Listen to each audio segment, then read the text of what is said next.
Good morning, everyone. Myself, Kamlesh Singh, TCT Social Science, Kendriya Vidyalaya, Rajkot.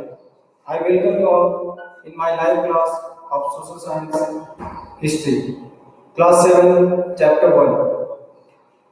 The title of Chapter 1 is Tracing Changes Through the Thousand Years. In this chapter, we will talk about from 700 AD to 1700 AD, which will cover Rajput Empire, Sultan Empire, that is called Sultanate Empire, and third one is Mughal Empire. Now let's start the topic. Before we start the topic, I want to explain some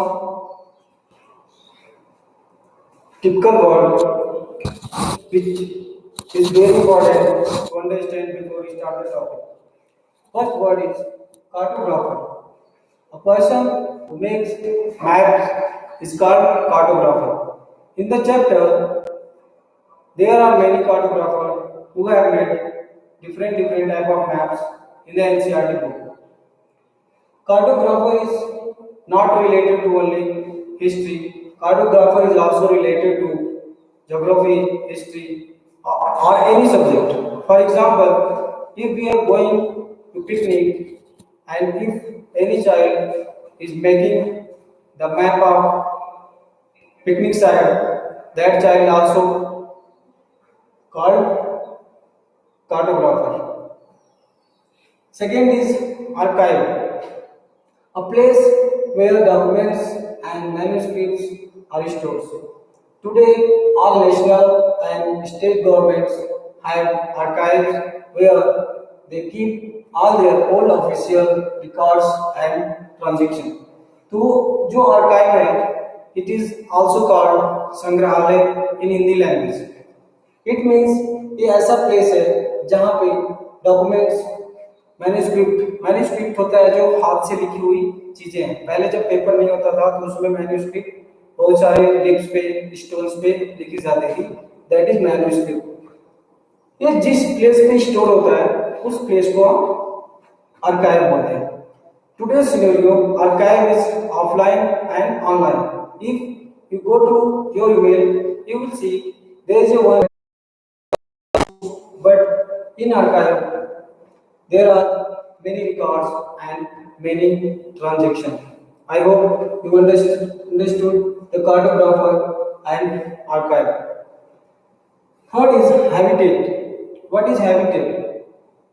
Refers to the environment of region and the social and the economic lifestyle of its residents. Basically जो habitat होता है, habitat हम निवास स्थान को बोलते हैं. जो habitat that may be of human, may be of animals, may be of any birds. जो इन्वायरमेंट रहने का होता है जहाँ पे लोग रहते हैं उस पूरे एरिया को हम हैबिटेट बोलते हैं. हैबिटेट ये इसलिए यूज हुआ है क्योंकि हैबिटेट ही वर्ड जो है आपके पूरे चैप्टर 1 में हैबिटेट वर्ड हर जगह लिविंग हाउस की जगह पे हैबिटेट वर्ड का यूज हुआ है. तो you have to know that what is the meaning of habitat. Patron, an influential wealthy individual who supports another person, an artist, a craftsperson, a learned man or a noble. ये जो patron होता है, patron the meaning of patron in Hindi आश्रयदाता. Means एक ऐसे इन्फ्लुएंटली wealthy individual, एक जो बहुत बड़ा आदमी होता है. तो उस समय जो एंशिएंट पीरियड में था, चाहे मिडिवल हिस्ट्री में है, तो उसमें जो भी बड़े लोग होते थे या तो दे में बी किंग और दे में बी सामन और दे में बी लैंडलॉर्ड. उन लोग क्या करते थे, वो कुछ लोगों को सपोर्ट करते थे, अपने कोर्ट में रखते थे. वो किसको रखते थे, वो किसको रखते थे, आर्टिस्ट को रखते थे, क्राफ्ट पर्सन को रखते थे, लर्न मैन यानी कोई आर्टिस्ट को क्यों रखते थे. वो आर्टिस्ट को रखने का मेन रीजन ये था कि आर्टिस्ट उनसे अंपायर से रिलेटेड बहुत सारे पिक्चर्स बनाएगा जो आगे हिस्ट्री में लिखा जाएगा और उसका नाम आगे बढ़ता जाएगा। क्राफ्ट पर्सन जो वहाँ पे बहुत सारे डिजाइन बनाते थे उनके राज दरबार में। लर्न मैन एक बहुत बड़ा विद्वान, जो विद्वान आदमी है वो उनको गाइड करते थे। और नोबल जो वहाँ के बड़े बड़े लोग थे उस एरिया के, उनको वो लोग रखते थे। तो वो जो राजा होते थे उनको ही हम पेट्रॉन बोलते थे। मैन्युस्क्रिप्ट, मैंने मैन्युस्क्रिप्ट को आपको इसमें भी बताया था कि what is the meaning of manuscript. तो manuscript a book a documents written by hand. आज के डेट में देखा जा रहा है कि हम जो भी डॉक्यूमेंट है तो टाइपराइटर से हो रहा है, कंप्यूटर में हो रहा है टाइप। बट एक टाइम था जिसमें ये टेक्नोलॉजी अवेलेबल नहीं थी, और ये टेक्नोलॉजी को अवेलेबल नहीं थी तो उस समय हर एक चीज जो है हाथ से लिखी जाती थी। और इस हाथ से लिखी हुई डॉक्यूमेंट को ही हम मैन्युस्क्रिप्ट बोलते थे। Now let's start the topic. New and old terminology. अभी जो आज से 1000 1200 ईयर पहले जो टर्मिनोलॉजी यूज होती थी, आज उस टर्मिनोलॉजी का मीनिंग चेंज हो गया। For example, Hindustan was used in the 13th century by Minhas Siraj. Minhas Siraj is a very famous historian. He used Hindustan in place of India. It means हम India को पहले हिंदुस्तान के नाम से जानते थे, और हिंदुस्तान वर्ड इतिहास में बहुत जगह लिखा हुआ है। और ये जो मिन्हाज सिराज है 13th सेंचुरी के बहुत बड़े हिस्टोरियन है, ये हिंदुस्तान वर्ड यूज किया करते थे राइटिंग में। 14th century poet अमीर Khusro use the word Hind. अभी 14th century में क्या होगा, you all of you know that अमीर Khusro was very famous poet and very famous historian, even very famous musician also. He used Hind in place of Hindustan. And in the medieval period, foreigner was any stranger who appeared, say, in a given village, someone who was not a part of that society or culture.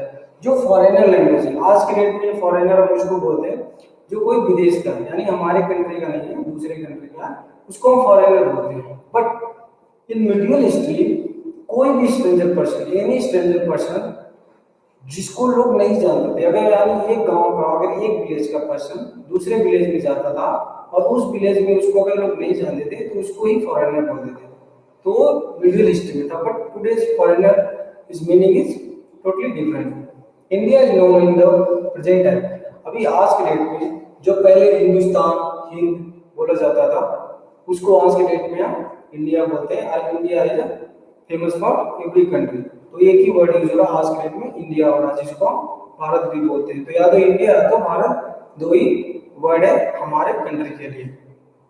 And foreigner it is used today to mean someone who is not a Indian. आज के date में foreigner का meaning क्या है कि जो भी foreigner वही है, यानी हम इसको हिंदी में बोलते हैं विदेशी। फॉरेनर वो है जो हमारे कंट्री का नहीं है, मतलब एक person who belong to other country is called foreigner. Historian and their sources. अभी हम देखते हैं कि जो हिस्टोरियन थे वो हिस्ट्री लिखने के लिए कौन कौन से सोर्सेस का यूज करते थे। सोर्सेस मतलब उनके पास क्या क्या साधन था, उनके पास क्या क्या चीजें आती थी जिसको वो रिफरेंस मान के लिखते थे। Historian uses different type of sources to learn about the past depending upon the period of their study and the nature of their investigation. They still rely on coins, inscription, architecture, and textual records for information. Manuscripts were collected by wealthy people, rulers, monasteries, and temples. They were placed in librarians and archives. The 14th century chronicler Ziauddin Ghazni wrote his chronicle first in 1356 AD। तो इसका जो भी बच्चे पढ़ रहे हैं इसका एक स्क्रीनशॉट ले लीजिए और इसको अपने नोटबुक में नोट कर लीजिएगा।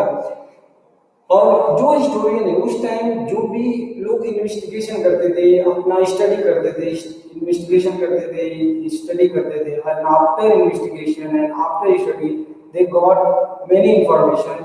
As per that information they started to write the history.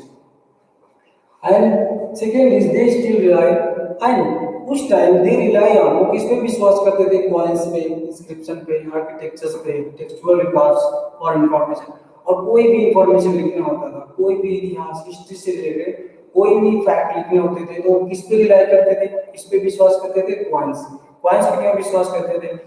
For example आज के डेट में अगर आप कॉइन को देखोगे तो कॉइन पे लिखा रहता है कि किस ईयर में बना है, उस पर कुछ पिक्चर्स होती है, उस पर कुछ राइटिंग्स होती है, तो राइटिंग कौन सा लैंग्वेज है, उसके बाद वो कौन से ईयर का बना हुआ, तो वो सब सारी इंफॉर्मेशन पहले के कॉइन्स पे क्या होता था, जिस राजा महाराजा काल में बनता था उस पीरियड का टाइम रहता था, उस पीरियड के उस किंग का पिक्चर्स रहता था, तो उस कॉइन्स के आधार पे भी वो बहुत सारी इंफॉर्मेशन कलेक्ट करके अज्यूम करके और उसको हिस्ट्री में लिखते थे। Second is inscriptions. इंस्क्रिप्शंस में क्या होता था, इंस्क्रिप्शन जो मैंने आपको बताया था ये लिखी हुई चीजें थी, जो लिखी हुई चीजें उनको मिलती थी उसको उसके आधार पर on the basis of inscription they started to write the history fact, यानी वो जो भी चीजें मिलती थी उस आधार पे उस पीरियड से रिलेटेड वो सब सारी बातें लिखती थी जो इन इंस्क्रिप्शन में लिखा रहता था। क्योंकि अभी हमको सारे इंस्क्रिप्शन तो हम इकट्ठा करके पढ़ नहीं सकते, तो इसलिए वो बहुत सारे इंस्क्रिप्शन को इकट्ठा करके एक हिस्ट्री की बुक बना के उसमें लिखना स्टार्ट करते थे कि सो दैट कि आगे इंफॉर्मेशन पास किया जा सके।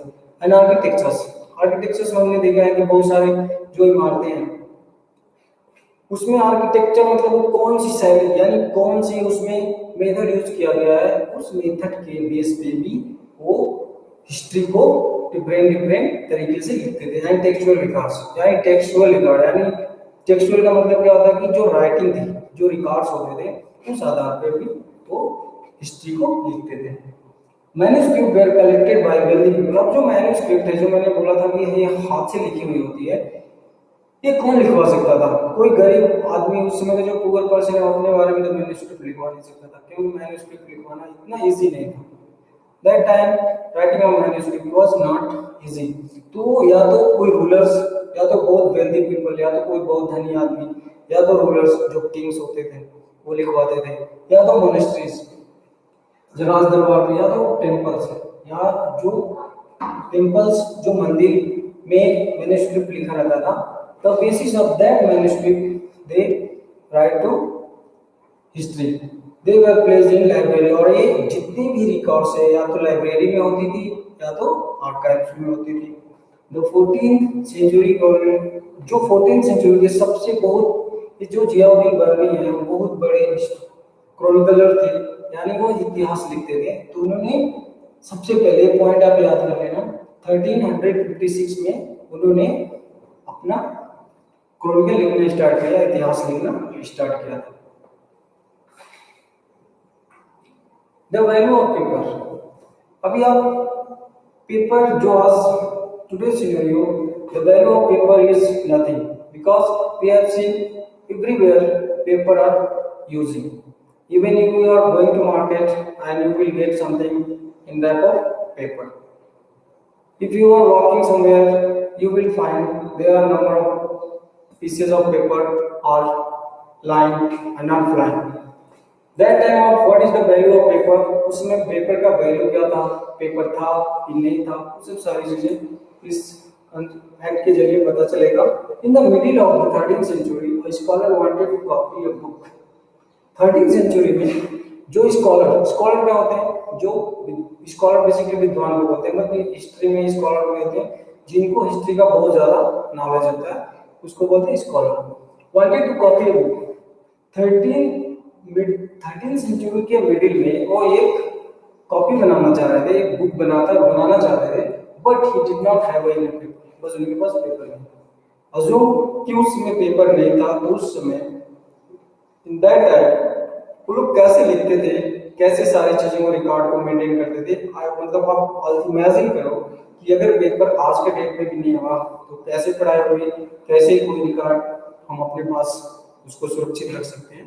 ये सब सारी चीजें उस टाइम थी, पेपर नहीं था और वो लिखना चाहते थे, बस पेपर नहीं था। So he was the writing of अब manuscript he did not want to write with paper. उन्होंने ये सब चीजें सोचने के बावजूद भी ये सब चीजें उन्होंने करना बंद कर दिया। पूरे मतलब एक तरह से उनकी जो सोच है पेपर नहीं होने की वजह से बर्बाद हो रही थी।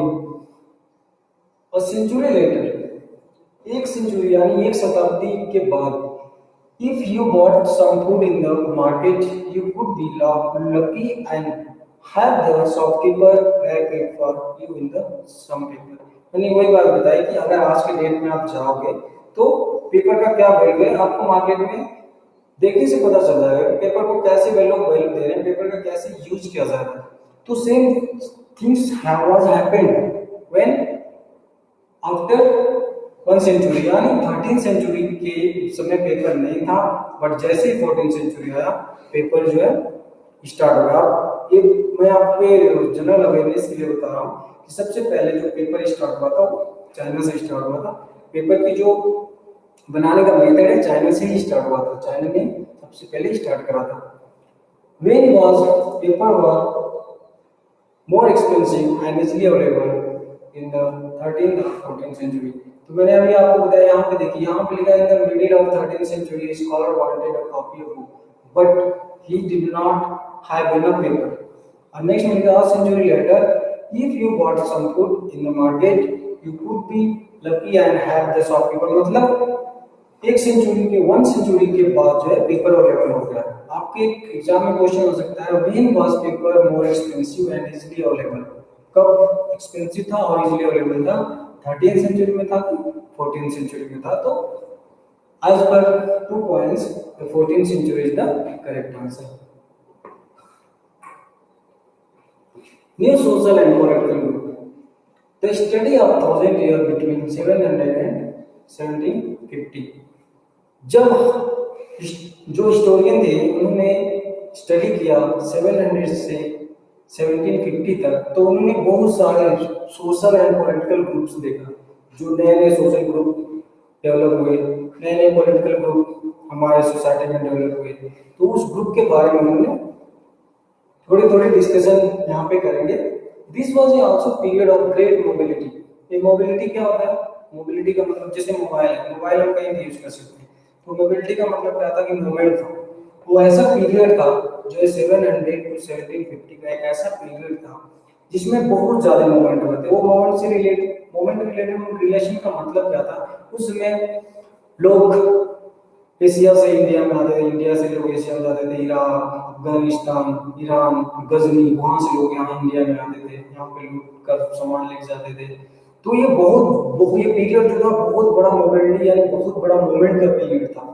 Groups of people travelled a long distance in search of opportunity. और वो मूवमेंट क्यों करते थे, उसका रीजन सिर्फ एक ही था, उसका सिर्फ रीजन एक ही था कि उनको एक अपॉर्चुनिटी की तलाश थी। फॉर एग्जांपल जैसे आज की डेट में हमको जहाँ पे जॉब मिलता है वहाँ पे हम जाने की कोशिश करते हैं और वहाँ पे हम जाके सेटल हो जाते हैं, क्योंकि हमको वहाँ पे सब कुछ मिल रहा है, जो बेसिक नीड्स है, फूड, क्लोथ, हाउस, वो सब सारी चीजें मिल रही है। तो उस समय भी ये सब चीजों की कहीं पे कमी थी, कहीं पे वहाँ ज्यादा थे। तो उस अपॉर्चुनिटी में group of people travel long distance, और लंबे लंबे डिस्टेंस, उस समय हमारे पास ट्रांसपोर्ट भी नहीं था, तो लोग यूज करते थे एनिमल्स को, for example horse, elephant, camel, donkey, ये सब सारी चीजों को यूज करते थे। और अपॉर्चुनिटी जहां भी थी वहां पे वो मूवमेंट करते थे और वहां सेटल डाउन करते थे। One group of people who became important in this period were the Rajputs, a name derived from Rajput। उस समय जो 700 का टाइम था, तो 700 मैं बता रहा हूँ इसको, जो पीरियड है 700 टू 1200 के जो बीच में टाइम था, वो ऐसा टाइम था जिस समय राजपूत पीरियड बोला जाता था। 1200 टू 1500 तक ऐसा पीरियड था जो सल्तनत एम्पायर बोला जाता है, और 1500 टू 1750 तक का जो पीरियड है उसको बोलते हैं मुगल एम्पायर। और 1750 के बाद यानी 1757 जो प्लासी का वार हुआ था उसमें अंग्रेजों ने मुगल समाज को, मुगल एम्पायर को खत्म कर दिया था, और वहां से जो है ब्रिटिश एम्पायर स्टार्ट हुआ था। तो ये जो 700 टू 1200 का पीरियड था उसमें राजपूत, ये जो सबसे इम्पोर्टेंट डायनेस्टी थी वो फेमस थी। और इनका नाम कहाँ से राजपूत आया था, क्योंकि ये द सन ऑफ रूलर, जो रूलर के सन होते थे, जो किंग के सन होते थे, उनको राजपुत्र बोलते थे। तो इस राजपुत्र वर्ड से राजपूत डायनेस्टी डराइव हुआ यानी प्रोड्यूस हुआ यानी पैदा हुआ। बिटवीन द 8 एंड 14 सेंचुरीज, और ये लोग 8 से 14 सेंचुरी, मैंने आपको यही बताया कि इस सेंचुरी तक ये लोग, इन लोगों का मतलब रूल्स था। क्योंकि इसका बेसिकली रूल तो स्लेव डायनेस्टी से पहले तक था, बट स्लेव डायनेस्टी आने के बावजूद भी इंडिया में कई कई पार्ट पे राजपूत लोग थे, बट जब मुगल अंपायर भाग रहा है तो बिल्कुल ही खत्म हो गया, इसलिए यहाँ पे 14th सेंचुरी तक लिखा हुआ है। Other groups of people such as the Marathas, Sikhs, Jats, ahoms and caste of scribes and secretaries also use the opportunity of the age to become political important. अभी इसके अलावा भी बहुत सारे ऐसे ग्रुप थे, there are so many groups who has gained some power in that period, जिन्हों उसमें से क्या थे, मराठा थे। जो मराठे लोग थे, जो आज के डेट में महाराष्ट्र स्टेट है वहां पे मराठे थे, जिन्होंने जो एक काफी स्ट्रांग थे और पूरे एरिया इनके अंदर में थे। जो सिख थे, जो सिख थे पूरे पंजाब एरिया में थे। जो जाट्स हैं, जाट जो पंजाब के कुछ एरिया, राजस्थान के कुछ एरिया और हरियाणा के कुछ एरिया, ऐसे अहोम जो इसमें जनजातियां में आती है, कायस्थ जो राइटिंग करते थे, ये लोग भी उस एरिया में अपना एक जो डायनेस्टी बना थे, वो डायनेस्टी का इंपॉर्टेंस था उस पीरियड में। जाति फ्रेम देयर ओन रूल्स, ये जो जाति है वो देयर ओन रूल्स, अपने खुद के रूल्स और रेगुलेशन बनाते थे to manage the conduct of their members. जो जाति एक ग्रुप था वो अपने मेंबर्स के लिए रूल्स रेगुलेशन बनाते थे, सो दैट वो वहां पे सबको मैनेज कर सकें, कोई प्रॉब्लम क्रिएट ना हो। These regulations were enforced by an assembly of elders described in some areas as the जात पंचायत। और ये जो ग्रुप, जाति की जो ग्रुप थी, वो एक जात पंचायत बनाते थे। वो जात पंचायत के थ्रू ही एक रूल्स और रेगुलेशन का सेट बनाया जाता था, और उस रूल्स और रेगुलेशन के सेट से ही वो पूरे ही अपने मेंबर को कंट्रोल करते थे, सो दैट कि उस रीजन में कोई प्रॉब्लम क्रिएट ना हो।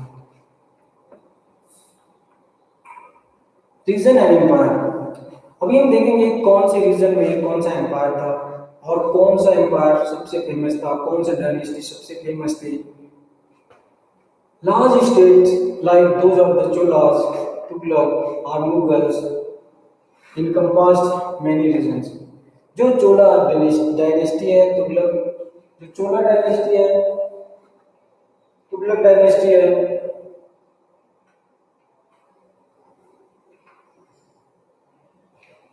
जो चोला है आज के डेट में जो साउथ का एरिया है, जो साउथ इंडिया का पूरा एरिया है, वहां पे पूरा चोलास थे। और तुगलक और मुगल जो मेन एरिया है इनका नॉर्थ का था, और जो सेंटर था उसमें न्यू दिल्ली था।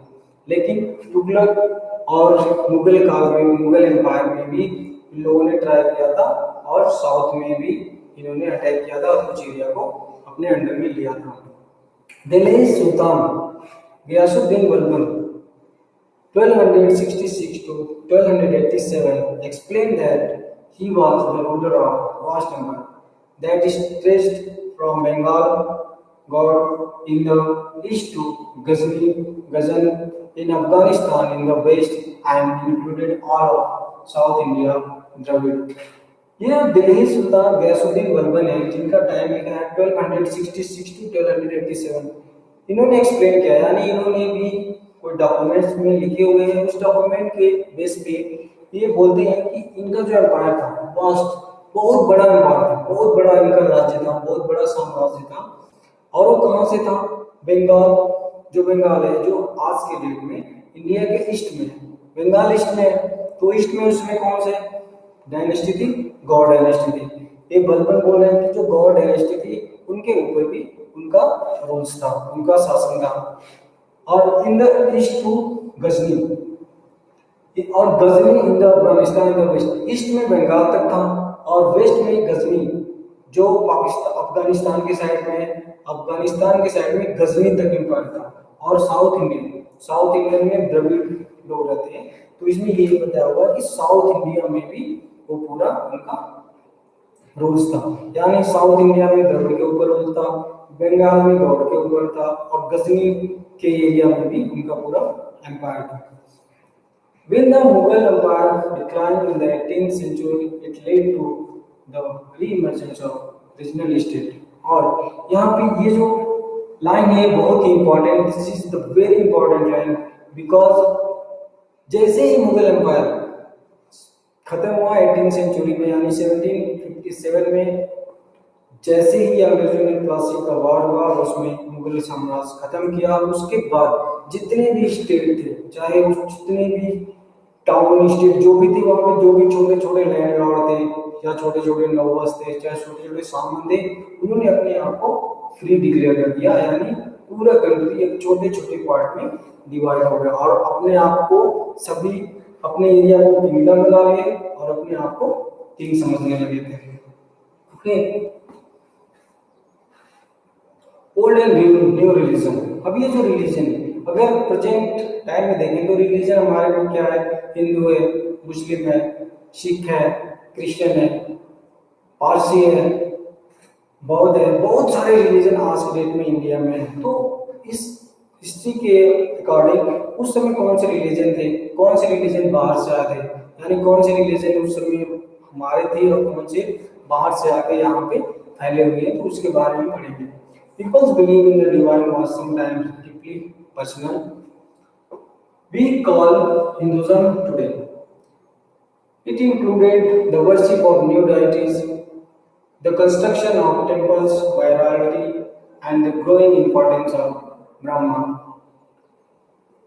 जो हिंदूज हैं, हिंदूज को क्या है, आज के डेट में भी हिंदूज हैं, उस समय में हिंदू थे, वो लोग क्या करते थे, अपने देवी देवताओं को पूजा करते थे। कंस्ट्रक्शन ऑफ टेम्पल, भाई जो उनके पैसे होते थे, जो उनकी इनकम होती थी, उस इनकम से टेम्पल्स बनाते थे। और जो उस समय जो ब्राह्मण, जो आज जो हमारे आज भी ब्राह्मण है, उस ब्राह्मण का वैल्यू बहुत ज्यादा था, क्योंकि जो भी गाइडलाइंस देना होता था, चाहे जो भी रूल्स रेगुलेशन समझाना होता था, चाहे जो भी वेदों की जानकारी, किसी चीज की जानकारी देनी होती थी, तो ब्राह्मण ही हिंदू लोगों को देते थे, इसलिए उस समय ब्राह्मण का इंपॉर्टेंस बहुत ज्यादा था। One of the major development of this period was the emergence of the idea of bhakti.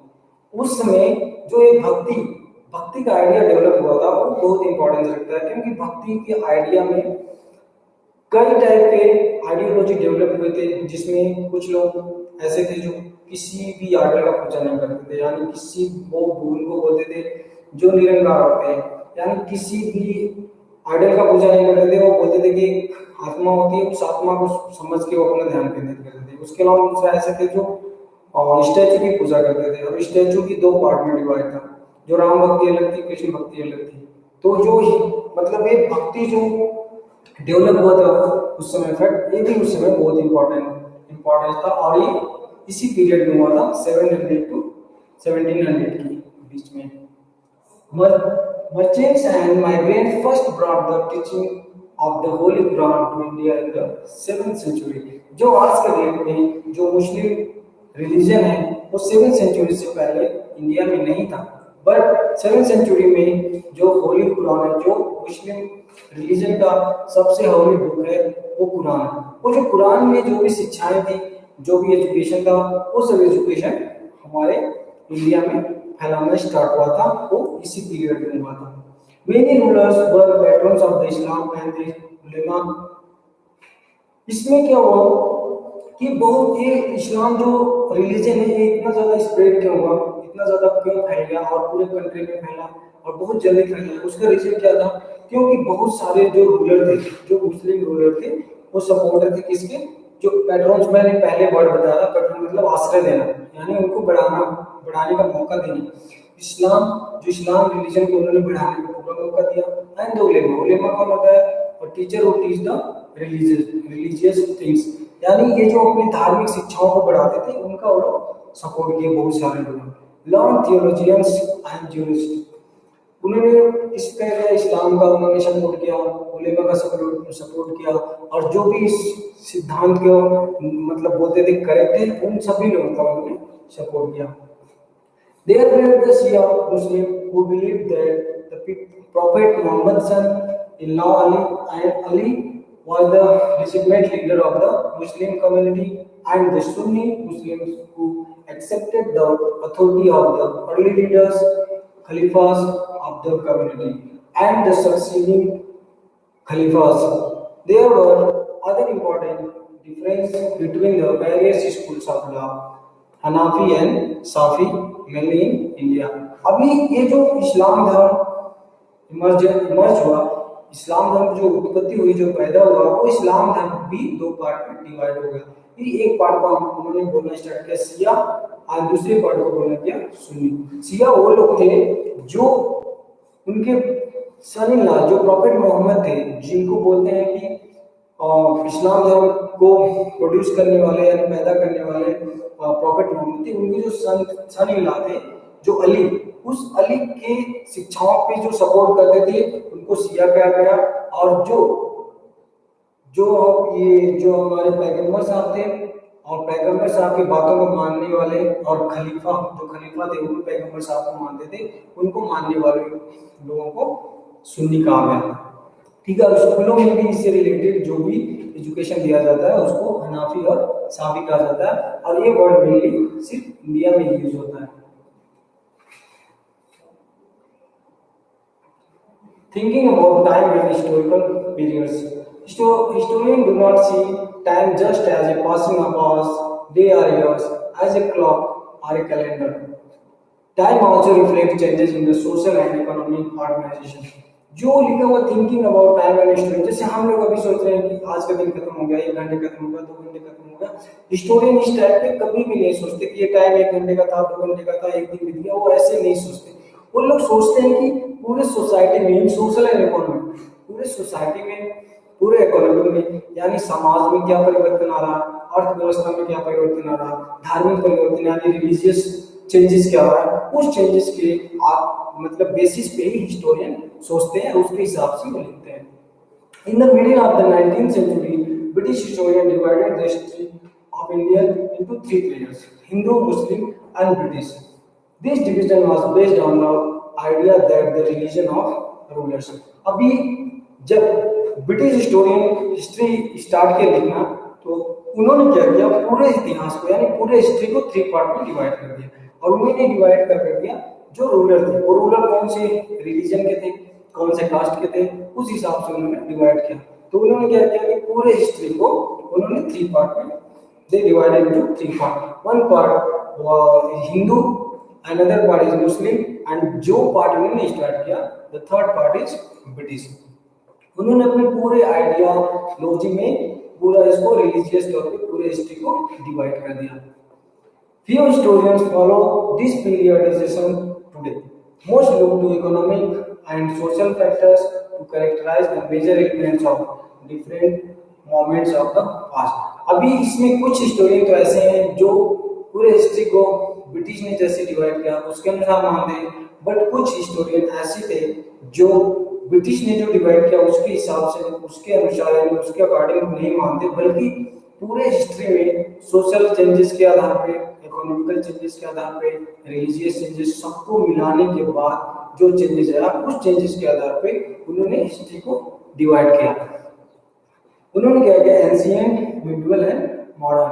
कुछ हिस्टोरियन ने पूरे हिस्ट्री को 3 पार्ट्स में डिवाइड किया। एक पहला जो पार्ट था हिस्टोरी, पहला ancient history, and second is medieval history, and third is modern history. And we today's video we study in this pattern ancient, medieval and modern period.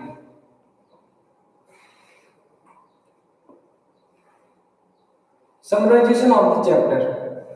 अभी हमने देखा कि हमने इस पूरे जो 700 to 1700 के बीच में क्या चेंजेस थे, कौन से रिलीजन आए, कौन से नए वर्ड्स आए, कैसे जो हिस्टोरियन है वो कैसे राइटिंग करती है, वो सब सारी चीजें हमने पढ़ा।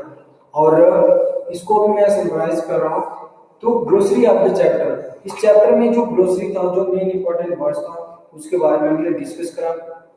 And new and old terminology, we have also discussed about the new and old terminology.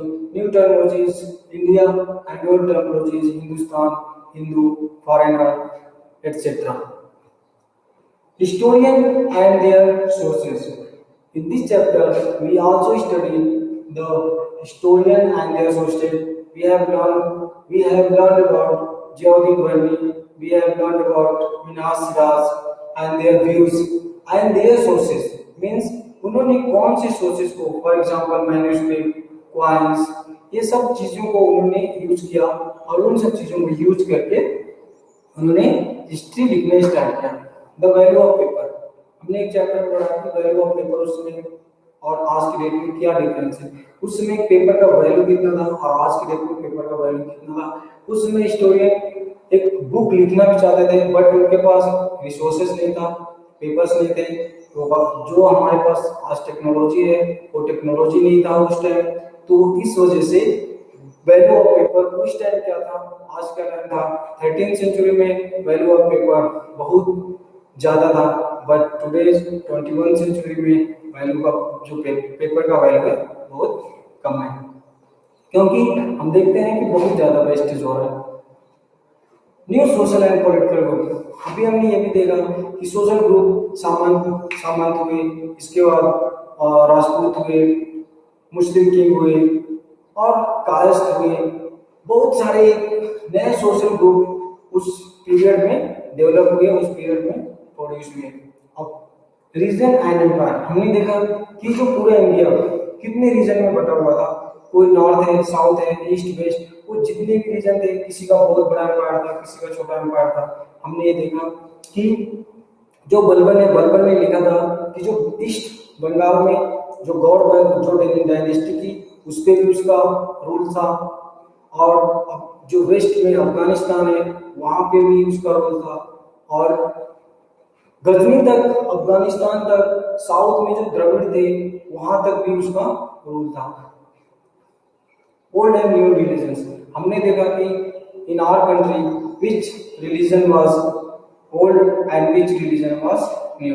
We have seen that Hindu is the oldest religion in the country and Muslim is a religion which had been emerged in the 7th century when the Quran holy book, और जब Quran Holi book की जो education है हमारे India में आई तो उसके बाद यहाँ के मुस्लिम रिलीजन स्टार्ट हुआ। Thinking about time and historian period, हमने देखा कि जो हिस्टोरियन होते हैं, जो हिस्ट्री के जो लिखने वाले होते हैं, वो टाइम को कैसे सोचते हैं कि उस टाइम को एक पीरियड के हिसाब से, आवर्स डे टाइम के हिसाब से नहीं सोचते, बल्कि वो एक चेंजेस के हिसाब से सोचते हैं कि हमारी सोसाइटी में इकोनॉमिक चेंजेस कैसे आ रहा है। इकोनॉमिक चेंजेस आ रहा है मतलब वो पीरियड एक इकोनॉमिक जो एक पैटर्न चल रहा था और उसके बाद एक दूसरा पैटर्न आया, उस पैटर्न और उस दूसरे पैटर्न के बीच में वो लोग उस पीरियड को सोचते थे। ठीक है,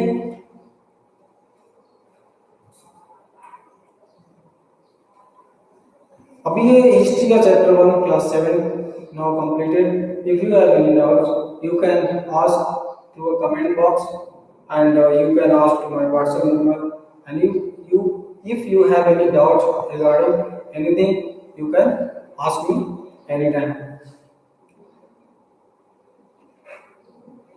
Thank you very much.